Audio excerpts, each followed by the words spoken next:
Hola chicos, ¿qué tal? Yo soy Fer y hoy les voy a presentar un tema que está muy de moda entre estudiantes. Vamos a hablar un poco sobre qué es la educación a distancia. Para ello tendríamos que dar primero como una definición de qué es la educación formal. Ah, Esta se basaba a través de instituciones que trataban de separar el aprendizaje y mediante ello usar medios o sistemas de telecomunicaciones para poder conectar a sus alumnos y a sus docentes para que se llevara a cabo esta modalidad. También cabe mencionar que la tecnología es un punto muy grande, muy importante, ya que ha sido un medio de expansión para para poder llevar a cabo muchísimas cosas, para poder crear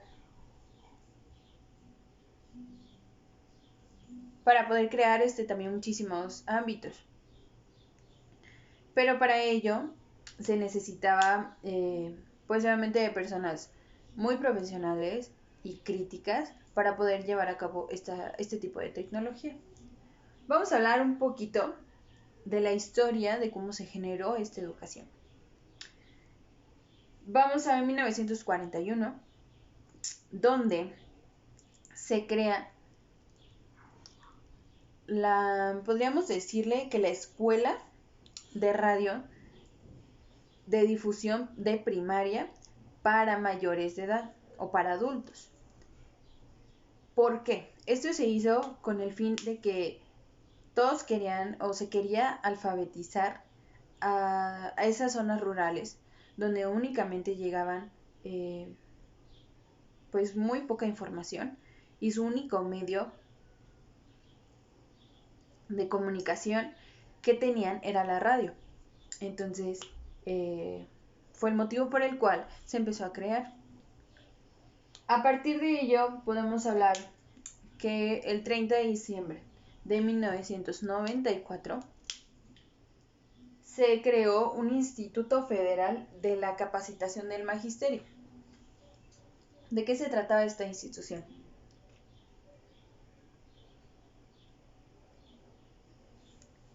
Esta institución tenía como lapso de sus carreras o de su preparación. Se llevaba a cabo alrededor de 6 años y se dividía en dos modalidades, dos modalidades más que nada. Primeramente existía la modalidad de escuelas por correspondencia, en la cual al docente se le daban algunas, podría decirse, lecciones, o se le enviaban lecciones, en las que ellos mismos tenían que generar libros para sus docentes, para sus estudiantes, perdón. Pero dentro de esos libros ellos tenían que anexar un tipo de cuestionario que fuera accesible para evaluarlos más que nada. Existe también la segunda modalidad que se le llama escuela oral. Esto pasaba cuando todos los estudiantes se juntaban en el periodo de vacaciones principalmente, cuando todos estaban como libres, se juntaban se juntaban e ingresaban a uno de los centros de este instituto para ahí llevar a cabo sus exámenes, que ellos mismos se dividían en dos. Al calendario A se le otorgaba a partir de diciembre a enero y el calendario B se iba a partir de julio a agosto del año. Después podemos ir a la fecha del 5 de septiembre de 1966, que es cuando se creó o se generó aquí un nuevo proyecto que se llamaba las telesecundarias. Esta modalidad se basó en que hacían una programación de los videos que tenían que subir y se reproducían mediante una televisión. Obviamente tenías que estar como en tiempo y forma cuando se presentara esa programación, porque así como no estuvieras, se perdía por completo como la clase, o se perdía ese pequeño momento de la clase. A partir de ahí vamos a empezar a hablar un poco sobre el origen de la educación abierta y a distancia. La primera institución que creó el sistema como más importante en México fue la UNAM, ya que esta creó el sistema de educación abierta y a distancia por parte de la UNAM, así se le conoce. Esto tuvo un lugar muy importante pues en la historia de México, ya que iba desde la política educativa que se existía en aquel entonces y se trata de caracterizar por favorecer todo o a expandir todo al sistema educativo, por lo cual había un apoyo muy grande para el sistema educativo en aquel entonces cuando se empezó a crear este sistema, ya que también se hubo muchísimo rezago de la educación, empezó a haber mucha falta y pues empezó a crecer mucho la demanda en otros sistemas sociales. Entonces se necesitaba recaudar un poco más a ese ámbito de la educación. A partir de ello, pues se pudo concebir este sistema por parte de un proyecto generado por el que en aquel entonces era rector, Pablo González, el cual hizo de esto una educación flexible y innovadora, más que nada, o sea, que todo fuera un poco más cómodo para todos. Entonces, cuando lo empezó a crear, él realizó dos cosas muy importantes, las cuales fueron aprobadas, pero cada uno como en su debido tiempo. Primero fue el estatuto, que fue lo que se aprobó el 25 de febrero de 1972, y a continuación de ello, el reglamento que se hizo se pudo aprobar el 2 de diciembre de 1997.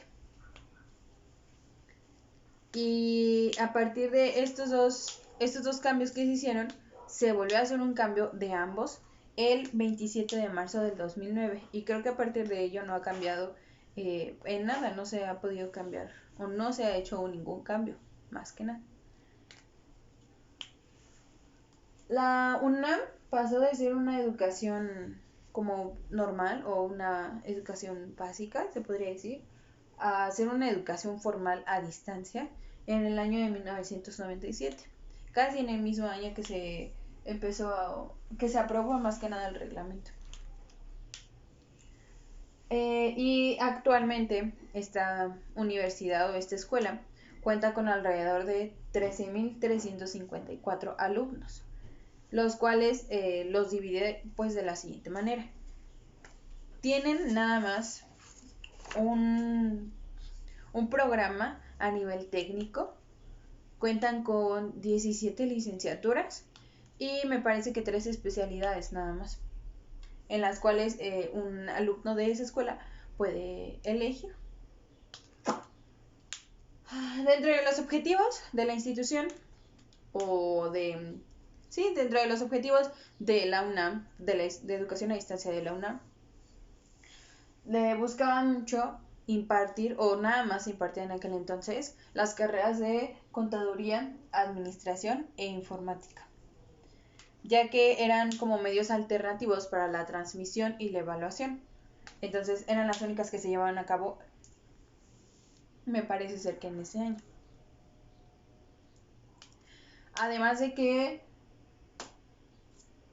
trataba de generar o de proporcionarle al alumno como las posibilidades de que pudiera combinar el estudio con otras actividades que él mismo tuviera. Es decir, si trabajaba o tenía si tenía que estar trabajando durante la semana, obviamente el trabajo también lo pudiera combinar junto con su labor de estudiante, más que nada. Y que aparte fuera muy flexible en los horarios, es lo que más se buscaba como en esta institución. Y que se adaptara totalmente el personal a sus ritmos y a los métodos que ellos mismos tenían. De ahí en fuera trataron de, se podría decir como de proporcionar, bueno, les llevaron el sistema y la producción de la Facultad de Contaduría y Administración, que en aquel entonces era como la más importante, para que otras personas que no podrían asistir a la institución pudieran tener, pues obviamente, una educación profesional o pudieran desarrollarse profesionalmente. Y por último, pues obviamente querían generar que hubiera igualdad, tanto en, como en los mismos créditos y los mismos requisitos que se tenían de los estudios a nivel de un sistema presencial, o sea que tanto hubiera igualdad en, en el sistema a distancia como en el sistema presencial, que todo fuera igual. Por último, vamos a hablar de qué es lo que los distingue, o sea, la distinción entre una educación abierta y una educación a distancia.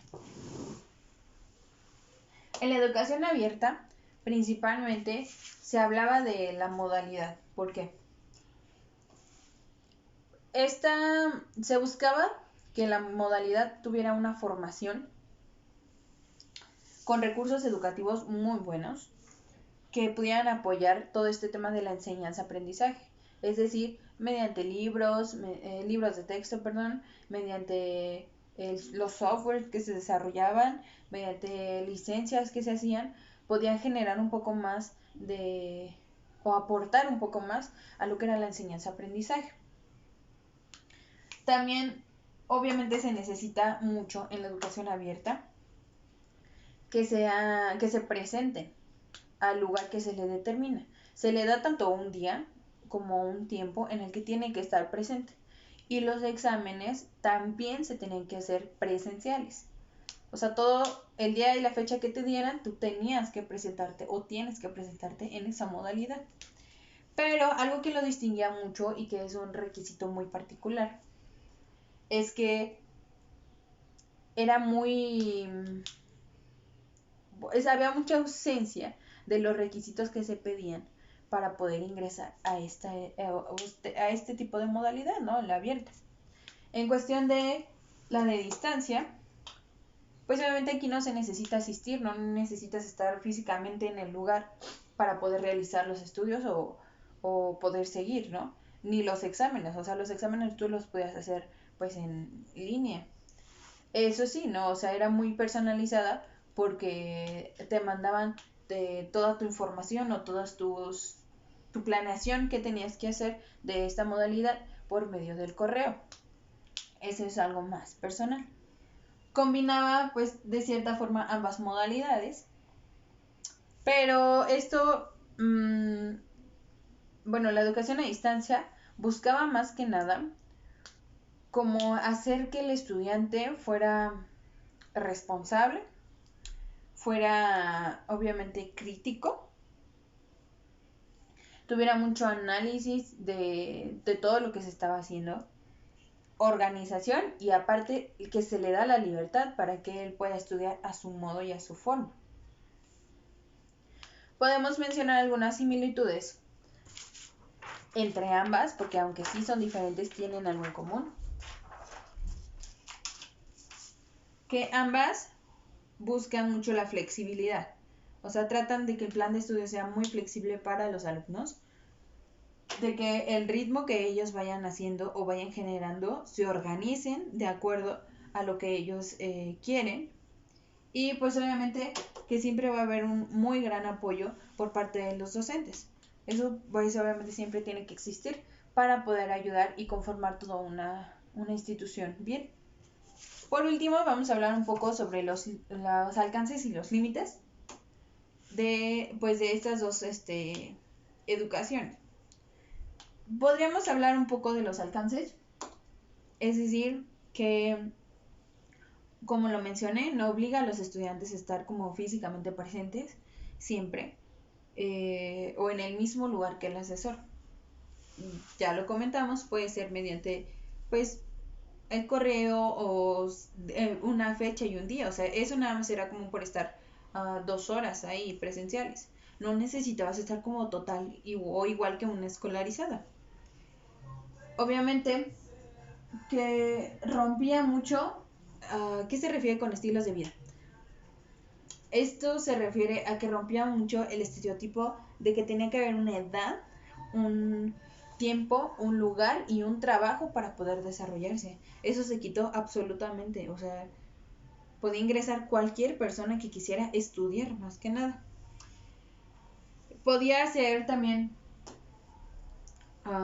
bueno, se menciona que buscaban los mismos derechos y las mismas obligaciones que gozaban los alumnos de una escolarizada. O sea, siempre se buscó la igualdad, como lo mencionamos hace rato, de que fueran y tuvieran las mismas obligaciones y las mismas derechos de una escuela escolarizada, más que nada. Y como límites, pues obviamente necesitabas, y es, o sea, sí es muy obligatorio, porque necesitabas mucho la luz.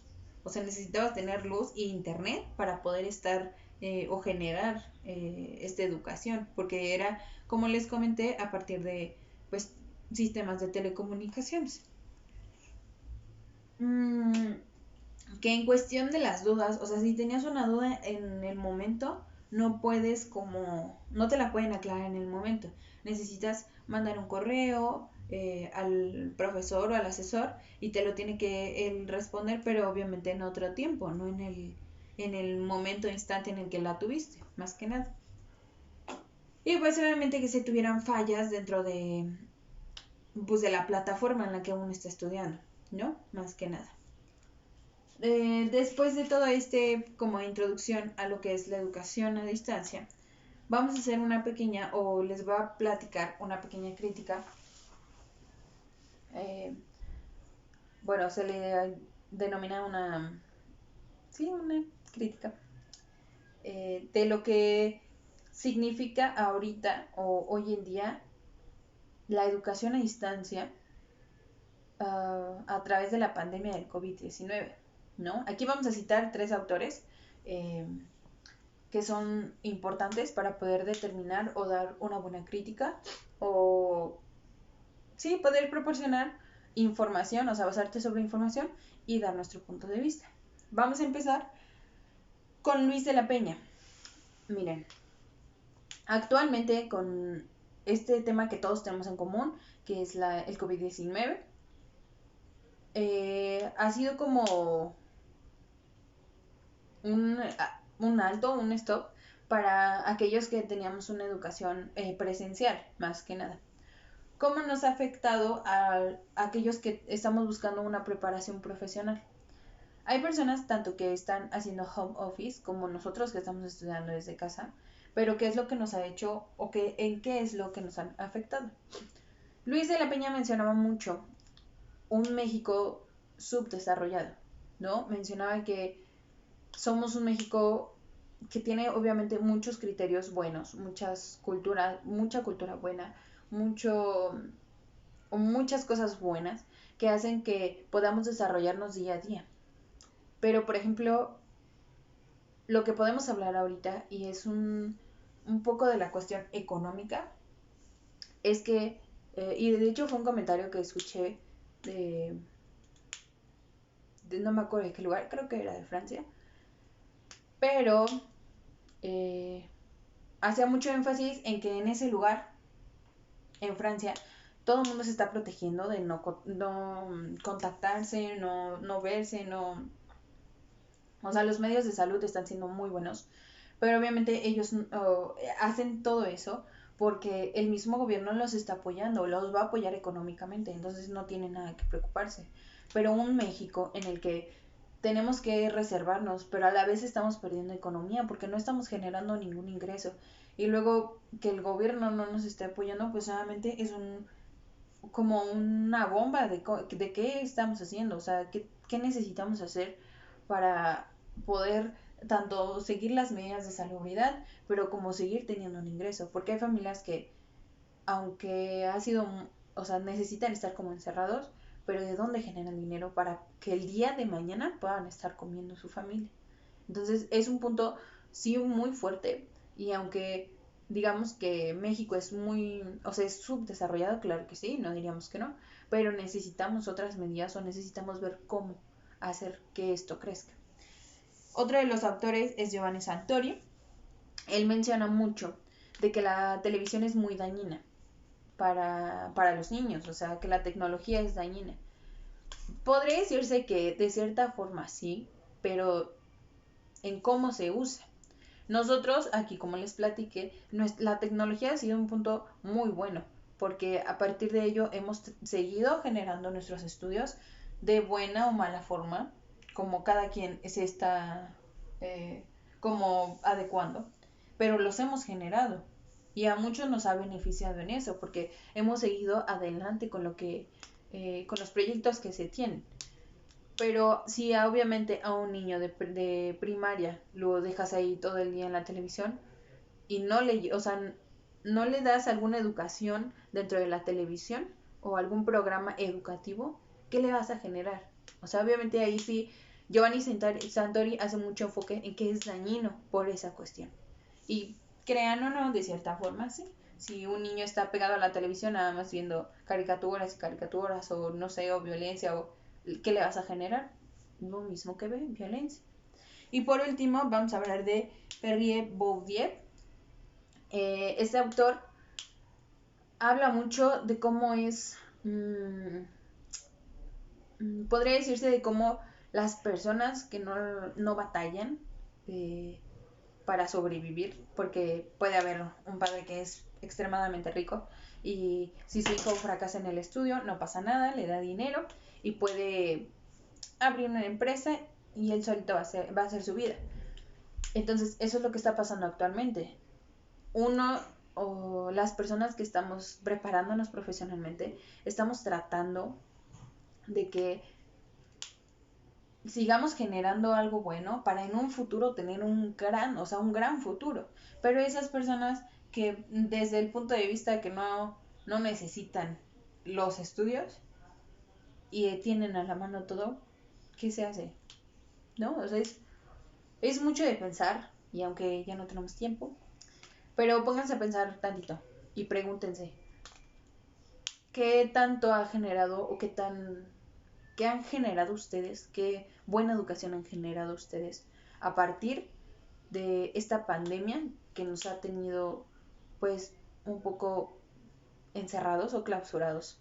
Pero ¿qué han hecho ustedes? O sea, ¿cómo han generado su educación dentro de su mismo hogar? ¿Va? Les mando un saludo, muchísimas gracias por haber visto el video, espero les haya gustado muchísimo y pues muchísimas gracias, hasta luego.